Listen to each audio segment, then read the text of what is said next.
Work. The demonic nature of the economy. Excerpted from Men Among the Ruins. Julius Evola. 1972. Narrated by Skeptical Waves. I have previously discussed the analogy that exists between the single individual and a collective entity, and the legitimacy that this analogy was accorded in the ancient past. I have also remarked that in modern times the dimension of socio-political organization has descended from a plane in which the vital, material part is subordinated to higher faculties, forces, and goals, to a plane in which this higher dimension is lacking or, worse yet, through an inversion, deprived of its own dimension and subordinated to inferior functions, which in the single individual correspond to the merely physical plane. The counterpart of this, in the state, is the economy. I will now consider the phenomenon in question from the perspective of this particular aspect. Zombert's thesis that we are living in the age of the economy expresses in an accurate manner the above-mentioned anomaly.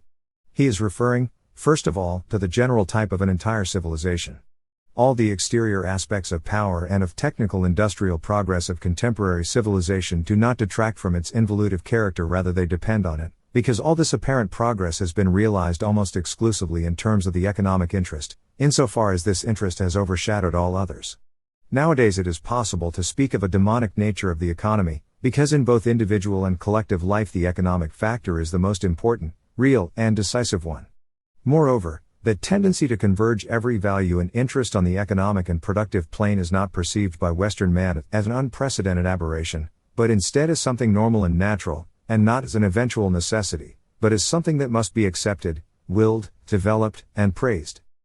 As I have said before, when the right and primacy of interests higher than those of the socio-economic plane are not upheld, there is no hierarchy, and even if there is one, it is only a counterfeit. This is also true when a higher authority is not accorded to those men, groups, and bodies representing and defending these values and interests. In this case, an economic era is already by definition a fundamentally anarchical and anti-hierarchical era. It represents a subversion of the normal order. The materialization and the soullessness of all the domains of life that characterize it divest of any higher meaning all those problems and conflicts that are regarded as important within it. This subversive character is found both in Marxism and in its apparent nemesis, modern capitalism. Thus, it is absurd and deplorable for those who pretend to represent the political right to fail to leave the dark and small circle that is determined by the demonic power of the economy, a circle including capitalism, Marxism, and all the intermediate economic degrees. This should be firmly upheld by those who today are taking a stand against the forces of the left. Nothing is more evident than that modern capitalism is just as subversive as Marxism. The materialistic view of life on which both systems are based is identical, both of their ideals are qualitatively identical, including the premises connected to a world the center of which is constituted of technology, science, production, productivity, and consumption. And as long as we only talk about economic classes, profit, salaries, and production, and as long as we believe that real human progress is determined by a particular system of distribution of wealth and goods, and that, generally speaking, human progress is measured by the degree of wealth or indigence, then we are not even close to what is essential, even though new theories, beyond Marxism and capitalism, might be formulated. The starting point should be, instead, a firm rejection of the principle formulated by Marxism, which summarizes the entire subversion at work today: the economy is our destiny.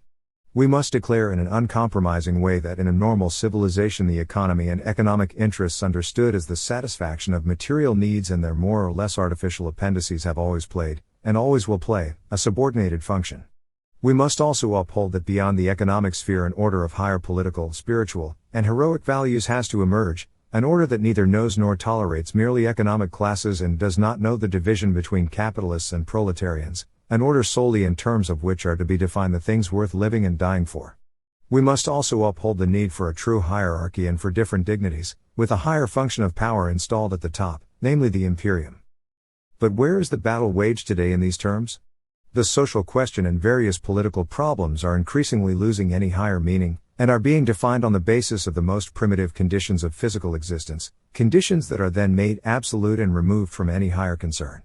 The notion of justice is reduced to this or that system of distribution of economic goods. The notion of civilization is measured mostly by that of production, and the focus of people's attention tends to be on topics such as production, work, productivity, economic classes, salaries, private or public property, exploitation of the workers, and special interest groups. According to supporters of capitalism and to Marxists, nothing else exists or matters in this world. According to Marxists, everything that exists is regarded as a superstructure and as a derivative. Supporters of free market economy are not inclined to be as drastic, though their standard and main concern is always the economy. All this is proof of the true pathology of our civilization. The economic factor exercises a hypnosis and a tyranny over modern man. And, as often occurs in hypnosis, what the mind focuses on eventually becomes real. Modern man is making possible what every normal and complete civilization has always regarded as an aberration or as a bad joke, namely, that the economy and the social problem in terms of the economy are his destiny. Thus, in order to posit a new principle, what is needed is not to oppose one economic formula with another, but instead to radically change attitudes, to reject without compromise the materialistic premises from which the economic factor has been perceived as absolute. What must be questioned is not the value of this or that economic system, but the value of the economy itself. Thus, despite the fact that the antithesis between capitalism and Marxism dominates the background of recent times, it must be regarded as a pseudo-antithesis. In free market economies, as well as in Marxist societies, the myth of production and its corollaries, for example, standardization, monopolies, cartels, technocracy, are subject to the hegemony of the economy, becoming the primary factor on which the material conditions of existence are based. Both systems regard as backward or as underdeveloped those civilizations that do not amount to civilizations based on labor and production, namely, those civilizations that, luckily for themselves, have not yet been caught up in the feverish industrial exploitation of every natural resource, the social and productive enslavement of all human possibilities, and the exaltation of technical and industrial standards, in other words, those civilizations that still enjoy a certain space and a relative freedom. Thus, the true antithesis is not between capitalism and Marxism, but between a system in which the economy rules supreme, no matter in what form, and a system in which the economy is subordinated to extra economic factors, within a wider and more complete order, such as to bestow a deep meaning upon human life and foster the development of its highest possibilities. This is the premise for a true restorative reaction, beyond left and right, beyond capitalism's abuses and Marxist subversion. The necessary conditions are an inner detoxification, a becoming normal again, normal in the higher meaning of the term, and a renewed capability to differentiate between base and noble interests. No intervention from the outside can help. Any external action at best might accompany this process. In order to resolve the problem, it is necessary, first of all, to reject the neutral interpretation of the economic phenomenon proper to a deviated sociology. The very economic life has a body and soul of its own, and inner moral factors have always determined its meaning and spirit. Such spirit, as Zombert has clearly shown, should be distinguished from the various forms of production, distribution, and organization of economic goods. It may vary depending on individual instances, and it bestows a very different scope and meaning on the economic factor. The pure homo economicus is a fiction or the byproduct of an evidently degenerated specialization. Thus, in every normal civilization, a purely economic man, that is, the one who sees the economy not as an order of means but rather as an order of ends to which he dedicates his main activities, was always rightly regarded as a man of lower social extraction, lower in a spiritual sense, and furthermore in a social or political one. In essence, it is necessary to return to normalcy, to restore the natural dependency of the economic factor on inner, moral factors and to act upon them. Once this is acknowledged, it will be easy to recognize the inner causes in the actual world, which have the economy as their common denominator, that preclude any solution that does not translate into a steeper fall to a lower level. I have previously suggested that the uprising of the masses has mainly been caused by the fact that every social difference has been reduced to those that exist between mere economic classes, and by the fact that under the aegis of anti-traditional liberalism, property and wealth, once free from any bond or higher value, have become the only criteria of social differences. However, beyond the strict limitations that were established within the overall hierarchical system prior to the ascent of the economy, the superiority and the right of a class as a merely economic class may rightly be contested in the name of elementary human values. And it was precisely here that the subversive ideology introduced itself, by making an anomalous and degenerative situation into an absolute one and acting as if nothing else had previously existed or could exist outside economic classes, or besides external and unfair social conditions that are determined by wealth alone. However, all this is false, since such conditions could develop only within a truncated society. Only in such a society may the concepts of capitalist and proletarian be defined. These terms lack any foundation in a normal civilization, because in such a civilization the counterpart constituted by extra economic values portrays the corresponding human types as something radically different from what today is categorized as capitalist or proletarian. Even in the domain of the economy, a normal civilization provides specific justification for certain differences in condition, dignity, and function. Moreover, in the contemporary chaos it is also necessary to acknowledge what is caused by an ideological infection. It is not entirely correct to say that Marxism arose and took hold because there was a real social question that needed to be addressed. At best this may have been the case during the early stages of the Industrial Revolution. The opposite is true to wit, that for the most part the social question gains precedence in today's world only as a result of the presence of Marxism. The social question artificially arises through the concerted effort of agitators, those who are engaged in rekindling class consciousness. Lenin did not assign to the Communist Party only the task of supporting workers' movements where they arose spontaneously, but rather the task of creating and organizing them everywhere and by every means. Marxism gives rise to the proletarian and class mentality where it previously did not exist, stirring excitement and creating resentment and dissatisfaction in those societies where the individuals still lived in the station allotted to them by life. In those societies an individual contained his need and aspirations within natural limits. He did not yearn to become different from what he was, and thus he was innocent of that inframdung, alienation, decried by Marxism. Incidentally, we should recall that Marxism proposes to overcome this alienation through something worse, namely, the integration, or, we should say, disintegration, of the person into a collective entity, i.e., the people or the party.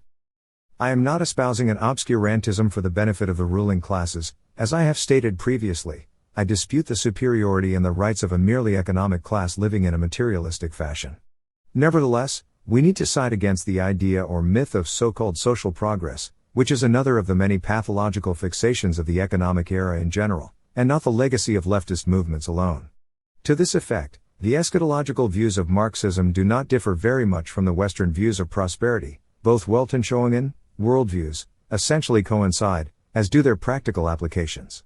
In both Marxism and free market economies we find the same materialistic, antipolitical, and social view detaching the social order and people from any higher order and higher goal, positing what it is useful as the only purpose, understood in a physical, vegetative, and earthly sense, by turning the useful into a criterion of progress. The values proper to every traditional structure are inverted. In fact, we should not forget that the law, meaning, and sufficient reason for these structures have always consisted in references for man to something beyond himself and beyond the economy, wealth, or material poverty, all these things having only a secondary importance. Thus, it can legitimately be claimed that the so-called improvement of social conditions should be regarded not as good but as evil, when its price consists of the enslavement of the single individual to the productive mechanism and to the social conglomerate, or in the degradation of the state to the state based on work, and the degradation of society to consumer society, or in the elimination of every qualitative hierarchy, or in the atrophy of every spiritual sensibility and every heroic attitude. Hegel wrote, "Happiness is not to be found in the history of the world, in the sense of material comfort and social prosperity. Even the few happy periods found here and there are like white pages." But even at an individual level, the qualities that matter the most in a man and make him who he is often arise in harsh circumstances and even in conditions of indigence and injustice, since they represent a challenge to him, testing his spirit. What a sad contrast it is when the human animal is granted a maximum of comfort, an equal share in a mindless and bovine happiness, an easy and comfortable life filled with gadgets, radio and TV programs, planes, Hollywood, sports arenas, and popular culture at the level of Reader's Digest. Again, spiritual values and the higher degrees of human perfection have nothing to do with either the presence or the absence of socio-economic prosperity. The notion that indigence is always a source of abjection and vice and that advanced social conditions represent its opposite is the fairy tale told by materialistic ideologies, which contradict themselves when they uphold the other myth, according to which the good guys are on the side of the people and the oppressed workers and all the bad guys are to be found on the side of the wealthy classes, which are corrupt and exploitative. Both of these are fairy tales. In reality, true values bear no necessary relation to better or worse socioeconomic conditions. Only when these values are put at the forefront is it possible to approximate an order of effective justice, even on the material plane. Among these values are, being oneself, the style of an active impersonality, love of discipline, and a generally heroic attitude toward life. Against all forms of resentment and social competition, every person should acknowledge and love his station in life, which best corresponds to his own nature, thus acknowledging the limits within which he can develop his potential, and should give an organic sense to his life and achieve its perfection, since an artisan who perfectly fulfills his function is certainly superior to a king who does not live up to his dignity. Only when such considerations have weight will this or that reform carried out on the socio-economic plane be conceived and implemented without any negative consequence, according to true justice, without mistaking the essential for the accessory. Unless an ideological detoxification and a rectification of attitudes is carried out, every reform will be only superficial and fail to tackle the deeper roots of the crisis of contemporary society, to the advantage of subversive forces. It has been reported that in a non-European country, which could boast an ancient and rich past, an American company, upon realizing the scarce participation of local inhabitants who had been hired for a certain project, believed that the right way to motivate them consisted in doubling their pay. The result was that a majority of the workers cut their working hours in half. Believing the initial pay was enough to satisfy their natural and normal needs, those people thought it was absurd to spend more time than necessary to procure their pay. It has also been reported that Renan, after visiting an industrial exposition, left, saying, "There are so many things in life that I can do perfectly well without." Compare these two views with contemporary Stakhanovism, economic activism, civilization of wealth, and consumer society and its applications. These two examples, better than any abstract consideration, supply us with the criteria to distinguish between two fundamental attitudes, the former healthy and normal, the latter deviant and pathological. In the case of the first anecdote, some might adduce the usual prejudices about the alleged laziness or indolence of races that are not as dynamic and goal-oriented as the Western ones. Such comparisons are artificial and unilateral. In fact, it is enough to abstract from the notion of modern civilization, which is no longer exclusively Western, to find even here, in Italy, the same view of life, inner attitude, and emphasis on profit and work. Prior to the advent in Europe of what textbooks call mercantile economy, the term is very appropriate, because it describes the tone given to the entire economy by the figures of the merchant and the moneylender, from which capitalism rapidly developed. The fundamental criteria of the economy were that the acquisition of external goods had to be restricted and that work and the quest for profit were justifiable only in order to acquire a level of wealth corresponding to one's status in life. This was the Thomist and, later, the Lutheran view. The ancient corporative ethics shared this perspective. In this ethics, the values of personality and quality were given priority, and the amount of work was always in relation to a specific level of natural needs and to a specific vocation. The fundamental idea was that work was meant not to bind man, but to free him and allow the pursuit of worthier interests, once the demands of existence were satisfied. No economic value was cherished enough to sacrifice one's independence to it, nor was the quest for the means of subsistence deemed worthy to consume one's entire life.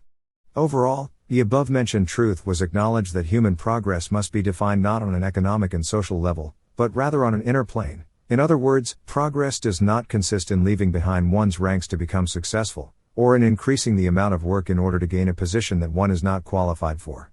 At a higher level, the formula substin et abstin, keep back, but stand firm, was an axiom of wisdom that echoed through the classical world. One of the possible interpretations of the Delphic saying nothing in excess could also be applied to this order of considerations. Therefore, all these were Western views too. They were the views of European man when he was still healthy, before he was bitten by the tarantula, so to speak, or not yet dominated by an insane restlessness that was destined to distort every criterion of value and to lead to the paroxysms of contemporary civilization. The demonic nature of the economy has developed from this distortion, following a chain of processes. Thus, morally speaking, the responsibility falls squarely on the shoulder of the individual. The turning point was the advent of a view of life that, instead of keeping human needs within natural limits in view of what is truly worthy of pursuit, adopted as its highest ideal an artificial increase and multiplication of human needs and the necessary means to satisfy them, in total disregard for the growing slavery this would inexorably constitute for the individual and the collective whole. The limit of this deviation consists of the inner situation out of which the forms of industrial capitalism have developed. Here the activity aimed at profit and at production has turned from a means to an end, ensnaring man's heart and soul, condemning him to a non-stop race and an unlimited growth of frantic activity and production. This race is imposed from the outside, because to stop, in the economic system, means to regress or even to be undermined and swept away. In this race, which is not activism but pure and senseless restlessness, the economy puts thousands of workers in chains just as it does the ambitious entrepreneur, the producer of goods, and the owner of the means of production, occasioning concordant actions and reactions that in turn generate increasingly wider spiritual destruction. The background of the selfless love of that American politician who put as the basis of his international political program the economic improvement of the most underdeveloped countries of the world can be seen in this light. Its meaning consists of completing the new barbaric invasions, the only ones worthy of this name, and generating an obsession with economic concerns in some peoples whom so far have been spared the tarantulas bite all this because the growing amount of capital seeks to be utilized and invested and the degenerated productive mechanism seeks wider and new markets for its overproduction. Lenin saw clearly through all this and how, in such upheavals, one of the traits of dying capitalism consists of digging its own grave, being forced by the mechanism it set in motion to unleash, through industrialization, proletarianization, and Europeanization, forces that eventually will react against it and against the white man's societies. The representatives of progress are not aware of it, and so the process snowballs. In the socialist systems that claim to be the rightful heirs of a capitalism doomed to perish because of its inner contradiction, the enslavement of the single individual is reaffirmed rather than alleviated. It is sanctioned no longer simply de facto, but de jure as well. In socialist regimes, this enslavement obeys a collective imperative. If the great entrepreneur devotes his entire self to economic activity, turning it into some kind of drug that has a vital importance to him, the consequence of an unconscious self-defense mechanism, for he suspects that if he ceased the activity he would see the emptiness surrounding him and feel the utter horror of a life devoid of meaning in the ideologies of the opposing side, an analogous situation is made to correspond to an ethical imperative. This imperative is also accompanied by anathemas and repressive measures against those who intend to raise their heads and reclaim their freedom from everything that is work, production, productivity, and social ties. At this point it is necessary to denounce another pathological fixation of the economic age, or one of its fundamental slogans. I am referring to the modern superstition of work that has become common to both left-wing and right-wing movements. Just like the notion of the people, work too has become one of those sacred cows and intangible entities that modern man dares only to praise and exalt. One of the characteristics of the economic era, considered in its most plebeian and shallow aspect, is this kind of self-inflicted sadism that consists of glorifying work as an ethical value and as an essential duty, and in conceiving every form of activity as some kind of work. A future and perhaps more normal mankind will regard the notion in which the means becomes an end as a peculiar perversion.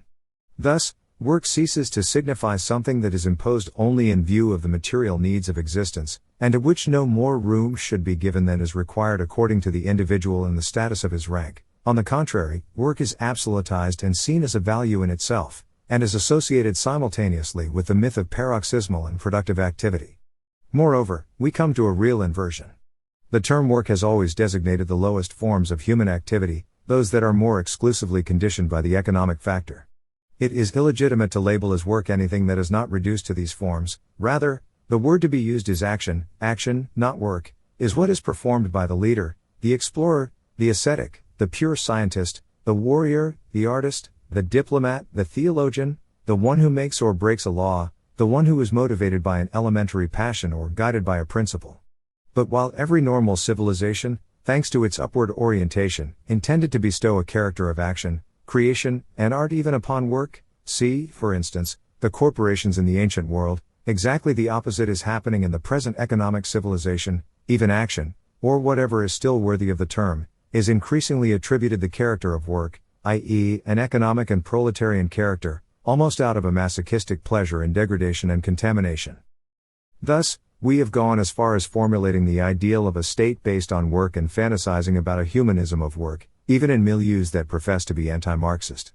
Giovanni Gentile began to glorify the humanism of culture as a glorious stage in the emancipation of man, which must be seen as the liberal, individualistic intellectual phase of world subversion. Gentile said that this stage is insufficient because it was still necessary to recognize the worker's high dignity that man had previously discovered in intellectual activity. Thus, according to him, there is no doubt that the social upheavals and the parallel socialist upheavals of the 20th century have created a new humanism, the humanism of work, the establishment of which as an actual and concrete reality is the real task and responsibility of our century. The logical development of the liberal deviation, which I have previously documented, is here expressed in very clear terms. This humanism of work is one and the same with the integral humanism or realist humanism or new humanism proclaimed by communist intellectuals, and the ethical character and high dignity attributed to work are only a meaningless fiction attempting to make man forget every higher interest and gleefully accept his obtuse and meaningless organization in barbaric structures. I say barbaric because they do not recognize anything besides work and hierarchies of production. The most peculiar thing is that this superstitious and insolent cult of work is proclaimed in an era in which the irreversible and relentless mechanization eliminates from the main varieties of work whatever in them still had a character of quality, art, and the spontaneous unfoldment of a vocation, turning it into something inanimate and devoid of even an immanent meaning. Thus, those who rightfully invoke a deproletarization delude themselves if they see in this only a social problem. The task ahead, first of all, is to deproletarize the view of life. If this task is not accomplished, everything remains distorted and tied up. The proletarian spirit, the quality that is spiritually proletarian, subsists when no higher human type than the worker is conceived, when one describes the ethical character of work, when one praises society or the state based on work, when one does not have the courage to take a resolute stand against all these new contaminating myths. An ancient image, taken from a Buddhist text, is that of a man running breathlessly under the burning sun. At a certain point this man may ask himself, why am I running? What if I were to slow down? And then, walking more slowly, he asks, why am I walking in this heat? What if I paused under a tree? And in doing so he may come to see that his previous running was caused by a foolish and feverish state of mind. Such an image indicates the inner transformation, or metanoia, required to strike at the heart of the hegemony of work and to regain inner freedom. This, however, not in order to shift to a renunciatory, utopian, and miserable civilization, but in order to clear every domain of life of insane tensions and to restore a real hierarchy of values. Here the fundamental point is to be able to recognize that there is no external economic improvement or social prosperity worthy enough, and the temptations of which should not be absolutely resisted, when its counterpart is an essential limitation of freedom and of the space necessary for everyone to realize his possibilities beyond the dimension conditioned by matter and by the needs of ordinary life. Moreover, this does not apply only to the single individual, but to the collective whole in the state as well, especially when its material resources are limited and foreign economic forces are pressuring it. Here autarky may be an ethical precept, because what weighs more on the scale of values must be the same for a single individual and for a state. It is better to renounce the allure of improving general social and economic conditions and to adopt a regime of austerity than to become enslaved to foreign interests or to become caught up in world processes of reckless economic hegemony and productivity that are destined to sweep away those who have set them in motion.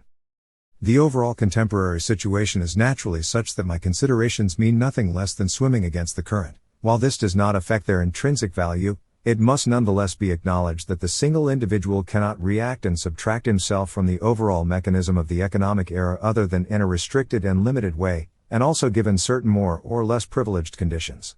A general change may occur only if a superordained power intervenes. After acknowledging the fundamental principle of the primacy and sovereignty of state over economy, the state can then produce an action of limiting and ordering the economic domain. This action will be able to facilitate what derives from the essential and unavoidable factor, that of the detoxification, the change of mentality, and the return to normalcy for people who have learned anew what is sensible activity, right effort, values to be upheld, and loyalty to oneself. Only on such a basis can one simultaneously be a protester in an integral and legitimate sense, and an achiever in a higher sense. I will again discuss the relationship between state and economy. Here I want to recall Nietzsche's words as a parting shot regarding the social question. The workers shall live one day as the bourgeois do now but above them, distinguished by their freedom from wants, the higher caste, that is to say, poorer and simpler, but in possession of power. A differentiation on this basis will act as the principle for the rectification of the inversion I have lamented, and as the principle for defense of the idea of the state and for the resurgence of a different type of dignity and superiority. Such dignity and superiority must be consolidated and validated beyond the world of the economy, through a continuous struggle, both inner and outer, through the confirmation of one's being and the conquest of each moment.